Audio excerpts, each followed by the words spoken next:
नमस्कार दोस्तों, मैं हूं आपका भाई प्रतीक मलिक और आज से मैं स्टार्ट कर रहा हूं आपके लिए मैथ्स की सीरीज़। ठीक है, इसके अंदर सबसे पहले मैं लेके आ रहा हूं आपके लिए नंबर सिस्टम। नंबर सिस्टम के टोटल 5 लेक्चर होंगे, उसमें से ये पहला लेक्चर है। जिस बच्चे को कुछ नहीं आता, जो बिल्कुल जीरो पे है, वहाँ से हम स्टार्ट कर रहे हैं, तो कोई दिक्कत की बात नहीं है, सबको आएगा। ठीक है, तो चलिए स्टार्ट करते हैं हम। आज का जो हमारा टॉपिक है वो है टाइप ऑफ नंबर्स। ठीक है, टाइप ऑफ नंबर्स है आपके, और मेनली डिजिट और नंबर से स्टार्ट करेंगे हम। ठीक है, देखिए सबसे पहले आपको पता होना चाहिए डिजिट में और नंबर में क्या डिफरेंस होता है। डिजिट यानी कि अंक, नंबर यानी कि संख्या, इनमें क्या डिफरेंस है। ठीक है, तो देखिए 0 से लेके 1 2 3 अप टू 9 ये हमारे डिजिट होते हैं, जिससे हमारी संख्याएं बनती हैं। अब ये 1 2 3 ये अपने आप में संख्या भी हैं, क्योंकि जब इनसे बन रही है तो ये अगर अकेले यूज़ होंगे तो हमारे ये नंबर भी कहलाएंगे और अंक भी कहलाएंगे। तो जो अंक होते हैं, अंकों से हमारी संख्या बनती है, और 0 1 2 3 4 5 6 7 8 9 ये हमारे अंक भी हो गए और संख्या भी हो गई। ठीक है, बाकी अगर खाली पूछेंगे संख्या 12 संख्या होगी, अंक नहीं होगा।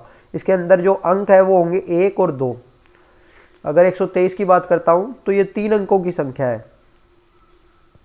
ठीक है, तो ये डिफरेंस होता है हमारा अंक में और संख्या में, डिजिट में और नंबर में, ये डिफरेंस होता है हमारा। तो आप कर सकते हैं। इसके बाद टाइप ऑफ नंबर कौन कौन से किस किस तरह के हमारे, पहले उससे पहले हम कर लेते हैं प्लेस वैल्यू और फेस वैल्यू। हमारा स्थानीय मान और अंकित मान, प्लेस वैल्यू और फेस वैल्यू। देखिए जब भी हमने अभी अंक की बात करी थी ना, तो अंक की जो वैल्यू होगी ना वही हमारी फेस वैल्यू होती है। फॉर एग्जांपल दिखाता हूँ, 1 2 3, इसमें 2 का अगर मैं मान करूँगा फेस वैल्यू, अंकित मान करूँगा, तो मेरा वही होगा जो ये डिजिट है, जो ये अंक है। तो 2 है। अंकित मान अंक से निकला है। अंकित मान कहाँ से निकला है? अंक से। ठीक है, तो अंक से अंकित मान निकला है, जितना अंक है वही है, यानी कि डिजिट से ही हमारा फेस वैल्यू निकला है, जो डिजिट है वही है हमारा। ठीक है, तो यही चीज़ होता है। अब करते हैं प्लेस वैल्यू की बात। तो देखिए प्लेस वैल्यू जहाँ पे ज़्यादातर बच्चे गलतियाँ नहीं करते, वो तो कौन सी जगह है। अगर मैं खाली ये दे दूँ कि इसमें बताओ इसका कितना है, कह देंगे 3 है, इसका कितना है 20 है, इसका कितना है 700 है। ठीक है, लेकिन ये एक्चुअली होता क्या है, ध्यान से देखिएगा एक बार। अगर मैं बात करता हूँ 723 की, तो देखो 3 गुणा 10 की पावर 0, 10 की पावर में चलता है हमारा। जब भी हमारा प्लेस वैल्यू चलता है वो 10 की पावर में चलता है, तो ये हमारा 10 की पावर 0 है अभी। फिर आ गया 2 इंटू 10 की पावर 1 बन जाएगा हमारा, 7 इंटू 10 की पावर 2। आगे अगर कुछ होगा तो ये क्या हो जाएगा, हमारा जो अंक है, अंक गुणा उसका स्थान क्या होगा, 10 की पावर 3। अब ये जो चीज़ें है ना, ये हमारा स्थान है। ठीक है, ये हमारा स्थान होता है। Unit place, tens place, 100 place, 1000 place. ठीक है, अब देखिए होता क्या है कि जिनको नहीं पता, जिसकी भी पावर 0 होती है उसका वैल्यू होता है 1। जिसकी पावर 1 वो खुद स्वयं में, और फिर 2 बार 10 गुना हुआ है, 3 बार 10 गुना हुआ है, ये चीज़ है। अब इतनी चीज़ लगभग पता होती है, लेकिन दिक्कत कहाँ आ जाती है, जब आ जाता है मान लो 5723.54, तो भैया इसका बता दो अंकित मान। तो एक चीज़ देखो, अब यहाँ ये क्या है, पावर कम हो रही है, 10 की पावर 3, 10 की पावर 2, 10 की पावर 1, 10 की पावर 0।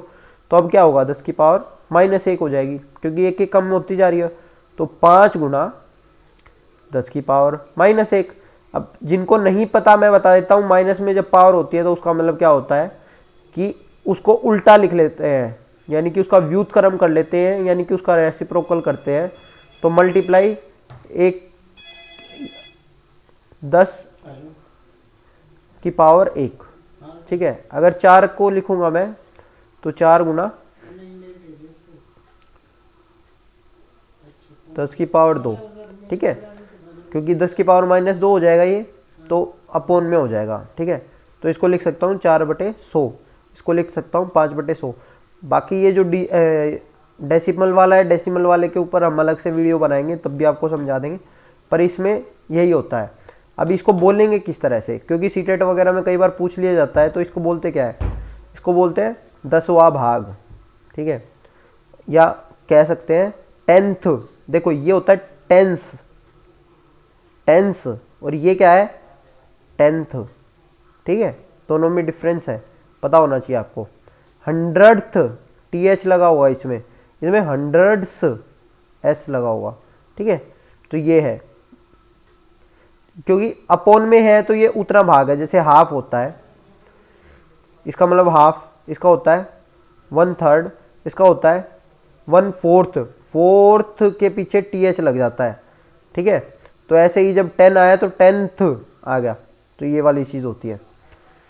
तो आई होप आपको प्लेस वैल्यू और फेस वैल्यू के बारे में पता चल गया होगा। अब आते हैं हम टाइप ऑफ नंबर किस तरह से होते हैं, हमारे टाइप ऑफ नंबर्स कौन कौन से होते हैं। तो देखो सबसे पहले एक बात बता देता हूँ, हम अभी जो बात करेंगे वो कर रहे हैं इंटीजर के बारे में ही, ठीक है। इंटीजर्स के बारे में बात करता हूँ मैं। इंटीजर, अब भाई 3 तरह के इंटीजर्स होते हैं, एक तो होते हैं नेगेटिव, एक होता है पॉजिटिव, और एक होता है जो ना नेगेटिव होता ना पॉजिटिव होता ना धनात्मक होता ना ऋणात्मक होता। धनात्मक यानी कि पॉजिटिव, ऋणात्मक यानी कि नेगेटिव, वो है अकेला 0।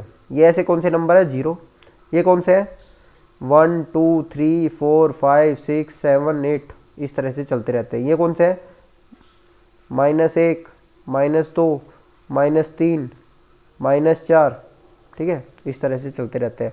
इसके बारे में बता दूं, जितना आप राइट में चलते रहते हैं नंबर, हमारी नंबर लाइन पे उतने बड़े होते रहते हैं, तो आपको पता होना चाहिए कि -2 -1 से छोटा है, क्योंकि ये इसके लेफ्ट में है, ठीक है। जैसे 2 1 से छोटा है, उसी तरह से 2 1 से बड़ा है, यानी 1 2 से जितना छोटा है उतना ही -2 -1 से छोटा है, ठीक है। तो आपको ये चीज़ें पता होनी चाहिए। अब देखो इनको हम बोल देते हैं नेचुरल नंबर, जो पॉजिटिव इंटीजर है उनको बोल देते हैं, दूसरा नाम है उनका नेचुरल नंबर, यानी कि प्राकृत संख्याएं, ठीक है। जब 0 और इसको अंदर मिला लेते हैं, इनको बोल देते हैं होल नंबर, पूर्णांक बोलते हैं हिंदी में इनको, पूर्णांक और होल नंबर, ठीक है। आई होप आपको इतना समझ में आ गया होगा। अब इसके आगे देखते हैं, ये तो मैंने मोटा मोटी आपको बता दिए। अब इसी में जो पार्ट होते हैं, अब देखो नेचुरल नंबर के पार्ट करते हैं, मेनली हम नेचुरल नंबर के ही पार्ट करते हैं, यानी प्राकृत संख्याओं के पार्ट करते हैं। तो सबसे पहले तो उसको बांट देते हैं हम, जिसके हम पेयर बना सकते हैं, ठीक है। क्योंकि देखो हमारे शरीर में खुद देख लो, 2 आंखें होती है, 2 कान होते हैं, चाहे कोई चीज़ें 3 नहीं होंगी, या तो 2 होंगी या सिंगल होगी, तो या तो वो पेयर में होंगी या वो पेयर में नहीं होंगी, ये वाली चीज़ होती है। तो हम क्या करते हैं, जो पेयर बन सकते हैं उनको तो बोल देते हैं इवन नंबर, जिनके पेयर नहीं बन सकते उनको बोलते हैं ओड नंबर। अब यहीं से एक क्वेश्चन बन जाता है कि 0 क्या है, ओड नंबर है इवन नंबर है। तो भैया पहली बात तो ये है 0 नेचुरल नंबर है ही नहीं, क्योंकि 1 से स्टार्ट होते हैं हमारे नेचुरल नंबर, तो ये अपने आप में ही हो जाता है, ठीक है। तो ये चीज़ें आपको पता होनी चाहिए नेचुरल नंबर ओड नंबर के बारे में, इवन और ओड क्या है। अब देखो एक चीज़ हो रहा है, एक चीज़ और जो मेन जो इसके अंदर रहती है हमारी, वो ये कि अब इवन नंबर हमारे कौन कौन से होते हैं। इवन होते हैं 2 4 6 8 10। इवन नंबर की हिंदी बता देता हूँ, सम संख्या होती है। ओड नंबर की होती है विषम, इसको बोलते हैं विषम संख्याएं, ठीक है भाई। अब यहाँ से क्या क्वेश्चन बनता है, यहाँ से किस तरह का क्वेश्चन बन जाता है, यहाँ से बनता है भाई कि ओड प्लस ओड क्या होंगे, यानी विषम संख्या और विषम संख्या जब भी जुड़ेंगी तो क्या बनेगा, हमेशा हमारी सम संख्या बनेगी, इवन नंबर बनेगा। क्वेश्चन में ये सीधी की सीधी लाइनें होंगी और आपको पूछ लेंगे कौन सा ट्रू है कौन सा फॉल्स है, तो आपको ये पता होना चाहिए। आप इसमें इसका एक सीधा सीधा एक चीज भी है, अगर आपको ये याद नहीं रहता तो आप 1+3 करके देख लेना, 4 हमारा इवन नंबर आ जाएगा। इसी तरह अगर देखेंगे कि ओड प्लस इवन हो जाएगा तो हमारा तब भी ओड बनेगा। ओड प्लस इवन अगर हमारे पास हो गया तो हमारा ओड बन जाएगा। इसी तरह से हमारा इवन प्लस इवन हो गया तो हमारा तब भी इवन बनेगा। ठीक है, यानी कि जब हमारे दोनों एक जैसे जमा होंगे ना तो हमारा इवन बन रहा है, दोनों अलग अलग जमा हो रहे हैं तो हमारा ओड बन रहा है, ये बात समझ लेना। ऐसे माइनस में होगा, माइनस में हमारा ये चीज़ लेके चल रहे हैं कि पहले वाला हमेशा बड़ा होगा। अगर हमारा पहले वाला बड़ा होगा तो इवन में से ओड माइनस करेंगे, अलग अलग जब हुए तो हमारा ओड बन जाएगा, अगर सेम हो गए तो हमारे इवन बन जाएगा। अब यही चीज़ मल्टीप्लाई में हो जाती है। तो देखो अगर कभी भी इवन से अगर कोई चीज़ मल्टीप्लाई हो गई ना, कोई भी चीज़, तो वो इवन बन जाएगा, समझ लेना। Even plus even multiply by E one हो जाए चाहे, तब भी हमारा इवन हो जाएगा। एक ही केस में ओड बन सकता है मल्टीप्लाई में, वो होगा ओड मल्टीप्लाई ओड हो जाए तो हमारा ओड बन जाएगा, और बाकी मल्टीप्लाई वाले केस में कभी नहीं बनेगा। ठीक है, ये चीज़ होती है। तो ये चीज़ आपको समझ में आनी चाहिए। इसको बहुत हल्के में ले जाते हैं बच्चे, और इवन और ओड के क्वेश्चन उनसे गलत हो जाते हैं। ठीक है, अब जो दूसरी तरह की चीज़ें होती हैं वो होता है प्राइम नंबर, कंपोजिट नंबर। जब नेचुरल नंबर को हम बांटते हैं 3 जगह बटा होता है, ये फिर से एक होता है प्राइम, एक होता है कंपोजिट, एक होता है 1। ये 1 अकेला होता है, ये नाइदर प्राइम होता है नोर कंपोजिट होता। ठीक है, इसके अंदर कुछ लोग जीरो को भी जोड़ लेते हैं कि जीरो भी नाइदर प्राइम होता नोर कंपोजिट होता। अरे भैया वो तो होगा ही नहीं, क्यों? क्योंकि वो नेचुरल नंबर का पार्ट नहीं है। लेकिन जो नेचुरल नंबर का पार्ट है वो 1, प्राकृत संख्या का पार्ट है 1, पर फिर भी वो प्राइम और कंपोजिट नहीं है, तो वो ये है। अब देख लो, अब हम बात कर रहे हैं कि इसकी क्या परिभाषा है, प्राइम नंबर की क्या होती है। प्राइम नंबर बता देता हूँ, अभाज्य संख्याएं होती है, कंपोजिट नंबर भाज्य संख्याएं होती हैं। तो अभाज्य संख्याएं क्या होती हैं? जो बस अपने आप से और 1 से डिवाइड होती हूँ। ठीक है, मान लो जैसे 2 हो गया, ये किस किस से भाग हो सकता है? एक तो अपने आप से होगा, एक 1 से होगा, 2 और 1 से। 5 हो गया, 1 और 5 से। ठीक है, भाज्य संख्या की बात करते हैं, 4 हो गया, 1 से हो गया, 2 से हो गया, 4 से हो गया। इस तरह से ये हो सकता है। अब इनके बारे में आपको कुछ कुछ चीज़ें पता रहनी चाहिए। सबसे पहले प्राइम नंबर के बारे में बता देता हूँ। इवन प्राइम नंबर यानी कि जो समभी और प्राइम नंबर भी है, कौन सा नंबर है? 2 है भाई। 2 की ही परिभाषा एक और है, सबसे छोटा प्राइम नंबर 2 है भाई। ठीक है, इसके अलावा और कोई ऐसा इवन नंबर नहीं है जो प्राइम होगा, यानी ऐसी कोई सम संख्या नहीं है जो अभाज्य हो। 2 सबसे छोटी समअभाज्य संख्या है। ठीक है, तो ये चीज़ होनी चाहिए। अब इससे एक अलग आपको पता होना चाहिए, 100, 1 से लेके 100 तक कितनी अभाज्य संख्या है हमारी? 25 आती हैं। ये आपका आज का होमवर्क है, मुझे देख के बताइएगा 25 कौन कौन सी है। ठीक है, कमेंट करिएगा, देखते हैं कौन करता है। तो ये चीज़ आपकी होनी चाहिए। बाकी उसके बाद मैं आपको तरीका भी बताऊंगा, इसको आप जल्दी निकालने का क्या तरीका होता है अभाज्य संख्या है। कई बार क्वेश्चन यही आ जाता है कि कौन सी अभाज्य संख्या है, कौन सी नहीं है। वो तरीका भी हम कुछ क्लासेस में बताएंगे, अगली क्लासेस में, जब डिविजिबिलिटी वगैरह की क्लासेस होंगी हमारी। ठीक है, इसके अलावा अब पेयर की बात कर लेते हैं। पेयर 2 तरह के पेयर बनते हैं हमारे, यानी 2 संख्याओं को जब कंपेयर किया जाएगा तो दो तरह के होते हैं। एक तो होते हैं कोप्राइम, सअभाज्य संख्याएं बोलते हैं। एक होते हैं ट्विन प्राइम, द्विअभाज्य संख्याएं बोलते हैं इसको। ठीक है, सअभाज्य और द्विअभाज्य ये होती क्या क्या है? देखो, ये तो 2 ऐसी अभाज्य संख्याएं होती हैं जिनको अगर माइनस कर दूं तो उनका डिफरेंस हमेशा 2 रहता है, जैसे 3 और 5। ठीक है, इनको माइनस करा तो क्या आया मेरा? 2 आ गया। तो ये ट्विन प्राइम नंबर है ये दोनों। 15 और 17 होंगे या नहीं होंगे? बताओ, क्वेश्चन है आपके लिए। नहीं होंगे। क्यों नहीं होंगे? क्योंकि 15 मेरा अभाज्य संख्या नहीं है। ट्विन प्राइम में जरूरी है कि मेरी दोनों अभाज्य संख्याएं होनी चाहिए, उनके बीच का डिफरेंस 2 हो, ठीक है। तो ट्विन प्राइम वो होती है, ट्विन से आप याद रख लेना 2, उनके बीच का डिफरेंस 2 होना चाहिए और प्राइम नंबर होनी चाहिए। को प्राइम का मतलब क्या है? को प्राइम एक प्राइम जैसी कोई चीज नहीं होती, बस ये होता है कि इनका HCF 1 होगा, यानी कि HCF 1 होने का मतलब होता है कि वो आगे और नहीं कटेंगी। मतलब कि जैसे 7/8 ये मेरी को प्राइम भी है, को प्राइम है ये नंबर मेरी। अच्छा, जो ट्विन प्राइम होती है ना मेरी, वो मेरी को प्राइम भी होती है अपने आप में ही, ठीक है। अगर मैं 11 और 13 लेता हूं तो ये मेरी को प्राइम भी है, ट्विन प्राइम भी है।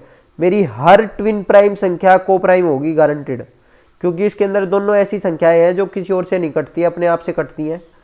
तो ये तो, लेकिन इसके अंदर जरूरी नहीं है, इसके अंदर ऐसा हो सकता है कोई प्राइम, एक प्राइम हो एक नहीं हो। जैसे इसके अंदर ये प्राइम तो है, ये तो अभाज्य संख्या है, ये मेरी अभाज्य संख्या नहीं है। तो को प्राइम में सभाज्य संख्या में बस ये चीज होती है कि वो और आगे नहीं कर सकती, ठीक है। 2/3 नहीं कर सकती मेरा, तो ये चीज होती है। उसका HCF हमेशा 1 होता है। HCF हमेशा 1 होने का मतलब होता है उनके बीच में से और कुछ कॉमन नहीं निकल रहा। तो आई होप दोस्तों आपको ये सारी चीजें पता चली होंगी। तो ये था मेरा लेक्चर नंबर 1 जो पूरा हो चुका है। इससे रिलेटेड क्वेश्चन भी मैं, अगर आप कहेंगे तो मैं आपको दे दूंगा। वैसे इसमें से जो क्वेश्चन बन सकते थे मैंने आपको बता दिए, इसमें इतना ही है। पर ये मैं बिल्कुल जीरो से स्टार्ट करा है मैंने उन बच्चों के लिए जिनको दिक्कतें होती है मैथ में बिल्कुल। तो आप तैयारी कर सकते हैं। अब ये वाली चीज़ें हमारी कहाँ कहाँ हेल्प करेंगी? हमारा DSSB का जो पेपर होने वाला है उसमें हेल्प करेंगी, हमारा CTET में जरूर हेल्प करती हैं ये, CTET पेपर 1 और दोनों में, 2 दोनों में। उसके बाद में टीचिंग से रिलेटेड जितने भी पेपर होते हैं ये करेंगी, प्लस SSC वगैरह में हेल्प करती हैं, तो वो बच्चे भी कर सकते हैं। मतलब मैथ जहाँ यूज़ हो रहा है, ये वीडियो स्टार्टिंग से जीरो से लेकर हम एडवांस लेवल तक का करेंगे। तो ये हमारा जीरो लेवल की चीज़ें थी कुछ जो आप कर सकते हैं, पढ़ सकते हैं। आई होप आपको ये वीडियो पसंद आई होगी। अगर आपको ये वीडियो पसंद आई तो हमारे चैनल को सब्सक्राइब करें, लाइक करें हमारे वीडियो को और शेयर करें अपने दोस्तों के साथ ज़्यादा से ज़्यादा, जिससे हमारा भी थोड़ा मोटिवेशन बढ़े कि हाँ आपको पसंद आ रहा है। और कमेंट जरूर कर दें अगर आपको पसंद आ रही है, और अगर आप इसमें कुछ और चाहते हैं कि इसमें कुछ सुझाव है, आपके सजेशन है, तो वो भी हमें कमेंट बॉक्स में दे सकते हैं। धन्यवाद दोस्तों। मैं था आपका भाई प्रतीक मलिक।